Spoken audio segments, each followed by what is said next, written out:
This is another episode of Talks with Tyler ISD, a podcast about the passionate people who have a heart for students. This podcast is brought to you by Texas Bank and Trust. Thank you for joining us for another episode of Talks with Tyler ISD. I'm your host, Jennifer Hines, and joining us today is Dr. Kristen Walls, the Executive Director of College and Career for Tyler ISD. And not only are you over college and career, but you're also over the Career and Technology Education portion of Tyler ISD here at the Career and Technology Center. As a parent, you've got a senior, you've kind of gone through this and knowing all the different pathways and what the options are for our students. I know I definitely didn't have this growing up, and you didn't either, but there's so much out there to know about. Right now, I know a lot of the middle schoolers, they're considering their 4-year high school plan. Correct. Tell us a little bit about what they need to be thinking about and what is available to them. So during their 8th grade year, they take the career and college readiness course. And so with that, they start exploring all the different types of program studies. They look at their strengths, what areas that they might be interested in. And then they come here actually to the CTC for Your Future Is Now. Mm-hmm. It's our big event where we have not only students, but also parents, so they can ask questions about which way do I need to go in high school. The other event that we have is in December, and all 8th graders from across the district come to visit the CTC. We give them hands-on practice with some of our programs and get them excited about what they're about to pick for high school as their program of study. And so a lot of the classes, they take those beginner classes at their home campus, their freshman, sophomore year. Yes. And so this is really like your high level, very intense classes once you get here. Correct. Tell us about the biggest pathway that you have here. I mean, it's overwhelming. It's health sciences. It's like the whole wing. So that is health science, which makes sense because Tyler really is, one of the largest industries is healthcare. So it makes sense that it is. We have our junior level class when students come over here. They take anatomy and physiology and health science theory. It's like a combination to prepare them for their senior year. Their senior year, they can have a few choices. One is EMT. That's a dual credit program through TJC. Patient care tech for students who want to work in hospitals. And we have medical assisting, which is for some of the students who want to work in clinics. It's very similar to some of the nursing type courses that they're going to encounter. And then farm tech. So there's a wide variety of different things. We've also included another kind of science-based course, but it is health science, and medical microbiology to kind of strengthen a little bit more for those students who are medically minded, nursing, or even going on to the School of Medicine. And so I think the coolest thing for this is that what most people may not realize is that at the end of this, they can get certifications and go straight into the workforce. Correct. I think someone was telling me for farm tech, they can make like $55 an hour or something crazy. Depends on where they're at. Depends on where they're at. But they can actually make a living and help support themselves while maybe they go on to pharmacy school. Or they can stay where they're at if that's their calling. And it's multiple entry and exit. That's our whole goal. By junior year, every single student sits for the EKG technician exam. That can be their stopping point, or they can continue on to senior year and then add another credential to that. Again, maybe that's where they're at. Success is defined differently in different situations for every student. However, many of our students are definitely looking for something a little bit more. So some may going to Tyler Junior College or UT Tyler or beyond. So it depends upon what they're looking for. And of course, as they get more and more experience out into quote unquote the real world, as they're working as a healthcare professional. But it is really cool as they walk the stage, they may have 1 or 2 different credentials that they can move forward with. So as a parent of somebody that's in 8th grade going into this 4-year plan that they've got to create, like what are some things that as a parent they need to be thinking about? One of the things that we align our programs with is labor market data. So this is that time for exploring. If, as a parent of a senior, college is very expensive, way more than it was when I went to school. And so looking at that, we really need to start taking some time to really exploring careers and seeing if this is truly the right fit. If you have a student who thinks, oh, I'd love healthcare, but they realize that they're going to have to, take blood and do things like that, that's really good to understand early on rather than figure that out in nursing school when they've spent already $25,000 or $40,000 a year, and now so things have changed over time that exploration phase really isn't in college anymore. It's kind of in that high school realm, and then making those decisions, more informed decisions as they move forward. And I think that that's really important because you mentioned, yes, it's an exploration. So it's okay for them to try a pathway and realize, maybe I don't want to go to medical school. Yeah, let's save a few $100,000 and maybe we should go in a different direction. So not only is it finding maybe what fits, but also being able to weed out a few things that for sure I was interested in it, but now I'm knowing and understanding the reality of it. It's not exactly what I had in mind. You mentioned pharmacy, and that's another thing. A lot of times they'll start off and they're thinking, I'm going to become a neurosurgeon, which is wonderful, and it's a very noble profession, definitely. Oh, yes. But they start learning of what it takes to do so, and then they're like, you know what, I don't even like blood. Or things. So they're like, pharmacy is something really I like. I love math and science. So they start making some decisions. A lot of them don't leave the pathway. They just kind of change as they go through as they learn. They can kind of hone in on what maybe more specific the pathway would be. Yes. I mean, I know my daughter came home. She was like, I want to be a pediatric surgeon. And I was like, ooh, okay. Do you know about their hours? Do you know how much schooling that was? And the more we talked about it, she was like, well, I know I want to be a doctor of some kind, maybe not a pediatric surgeon, but she does love kids. So I was like, hey, pediatrician might be more your thing. So I do think that that's important for kids to understand.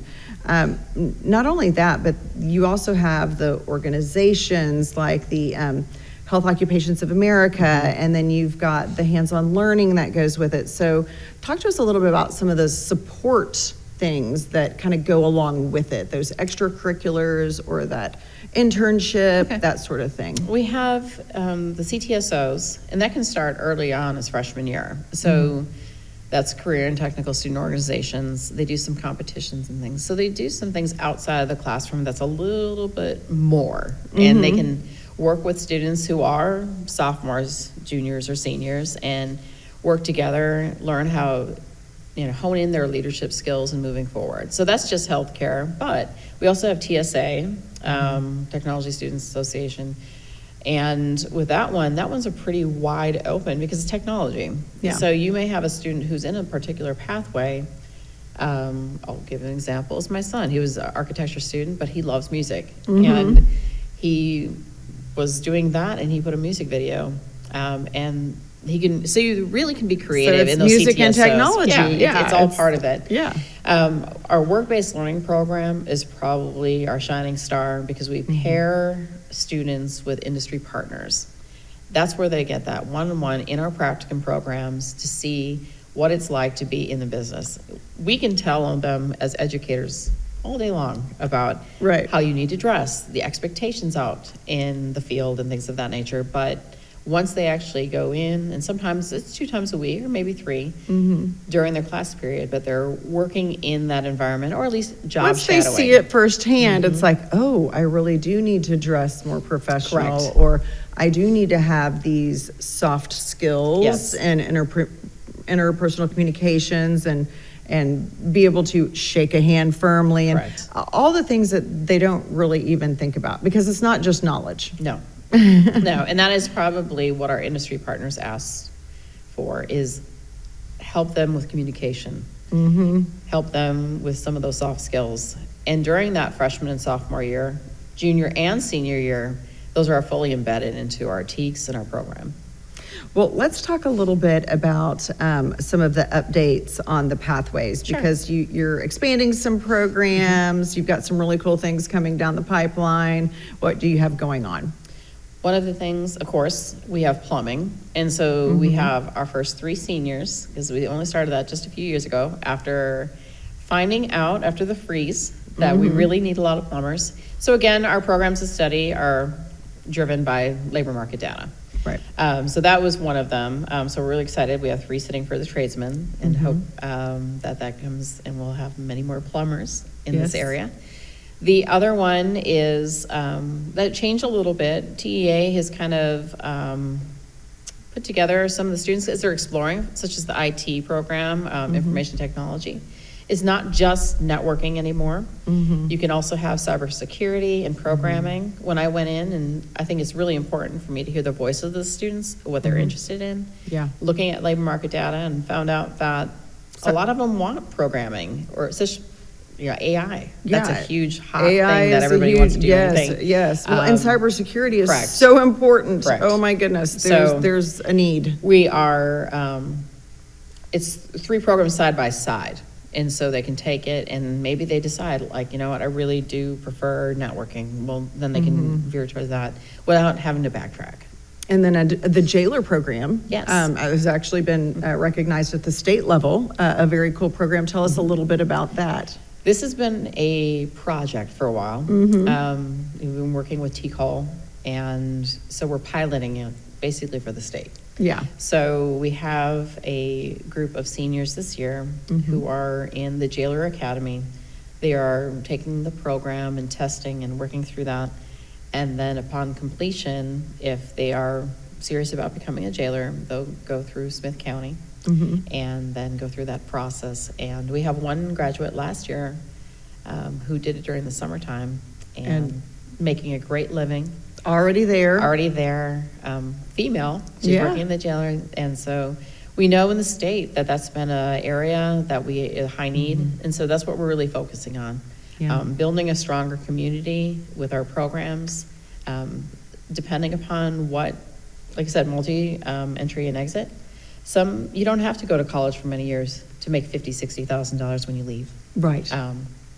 And some go to college, and that's the pathway, such as our teachers. You can do an educational aid, work, even in our district, growing our own. Yeah. But in order to teach, they're going to need to get the bachelor degree. Yeah. So they can do that while they're working as well. So there's many different pathways that they can do. And I love that.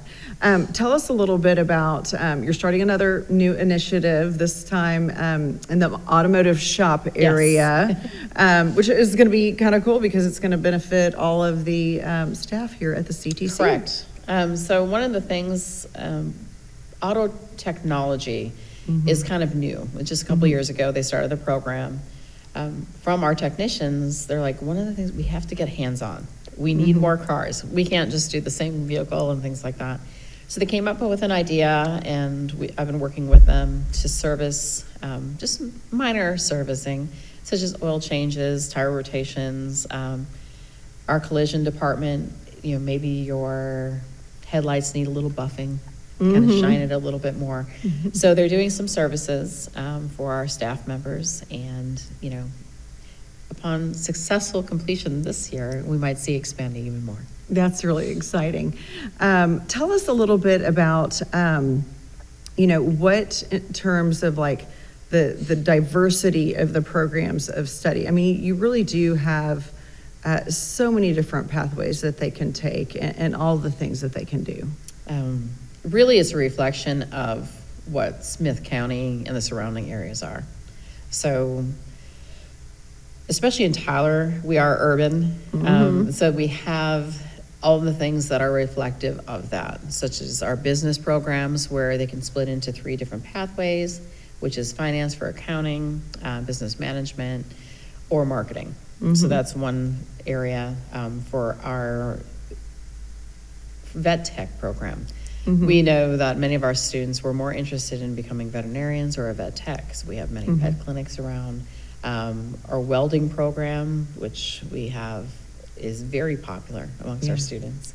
Manufacturing, we have a lot of industry partners that we have students that are doing summer internships and then getting hired on. So a lot of these different, it's from healthcare to education. It 20 runs the gamut. 3 different programs. You just opened the cosmetology salon to the public. But again, you've kept referring to this. Y'all don't do this without backed data to say this is what we need to do. And it's not just looking at numbers. You talk to people. Y'all have an advisory board. We do. What kind of insight do they give y'all that really helps to, I guess, advise where these classes need to be going and what areas we need to be focusing on for the East Texas area or just nationally even? Right. So one of the things, we meet quarterly and we give them some information about updates, kind of like I'm giving you. But the other thing is we want to hear from them. When we do hear from industry partners, they say we'll use soft skills. But for us to just say soft skills, that is a really large component. Right. What specifically? And so they get really specific. Sometimes we meet with teachers. Sometimes we give surveys. Anyway, it's a number of different things. So they give us important information, or hey, I'm a new business. I would love to have interns. And so those are where everything starts growing more and more. And I think the other thing that's really important is that, you know, industries, no matter which one it is, they're constantly changing. So knowing what certifications does a student really need to have, or what skills do they really need to be learning to where that they can go into that first job if they need to right after high school. Super important. We have some teachers that have been here for a while now. And so let's say you have a healthcare practitioner who is teaching the health science class. The industry changes though. Yeah. And so we need those business partners to tell us what are those changes? What do we need to do to update our curriculum to ensure that we're reflecting what the industry is asking us to do? So tell us a little bit about some of the unique classroom resources that you have. I know virtual reality has been one that has been a cool resource. We use virtual reality, the VR headsets, and so students can walk through performance tasks and things what they're doing in a virtual world. So it's kind of funny because you're looking in the classroom and you have students that are maybe they're hammering something or they're but there's nothing there. No, there's nothing there. There's just a headset. Just have a headset on. Yeah. In our health science, we have mid-fidelity and one high-fidelity mannequin, which we're very excited about. That is loaded with AI and can speak to us and all those things. In just really everywhere, culinary, state-of-the-art kitchen, everything that we have here reflects the industry and much more, because we're not just preparing for students of today. Yes. Our students are for tomorrow. So we're looking always ahead. What are those next things? What are they going to need to ensure that they are skilled for the workforce of tomorrow? Yeah, that's super important. And then, of course, you also support them. Obviously, soft skills is something that you'll have to work on. That's outside of the education realm, but even just like teaching them how to dress. Y'all have got a professional clothes closet. We do. That is not always known for students, and it changes for industry, such as if a student who is a welder is going to go for an interview, it's going to look different than somebody who's an accountant. Right. So we have a professional clothes closet. Clothes are expensive, and especially if you're getting a suit. Yes. So we have a lot of individuals and even companies that will donate clothes that are professional for, like I said, our 22 programs to study, that a student can go in and quote unquote shop, which is, it's free. Yes. But they get to look and see what they like to wear. They take it home and it's theirs. And that's the best part, is it's like, wait, I get to keep this? Keep it. And it's like, yes, you do. It's okay. I love that. I absolutely love that. Tell us a little bit about what you think people or parents, students that might be listening to this need to know when it comes to planning out that high school career, or maybe they're in their high school career and they haven't even thought about CTE classes. What would you like for them to know? I think, again, where I've stated multiple entry and exit points. Going into CTE, years ago, it was solely vocational. Yeah. It's not anymore. It is for parents to think about, every student who goes to college is going into a career. So you want to hone some of those skills on very early on. Speaking with your 8th graders and things, what are those strengths that they have? A lot of times that my mom wants me to go into this, but do they have those strengths and things that go along with that particular program of study or careers? Find their interests, explore early, and that's going to lead for a successful future for their students. That's wonderful. Well, thank you so much, Dr. Walls, for joining us today. We appreciate your time. And remember, if you would like to hear more about CTE or anything that has to do with Tyler ISD, you can always subscribe to our district newsletter at get.tylerisd.news. And we appreciate you listening. We'd like to thank our sponsor, Texas Bank and Trust. Subscribe to Talks with Tyler ISD on Apple Podcasts, Google Podcasts, or Spotify. Please share this episode with your friends and family.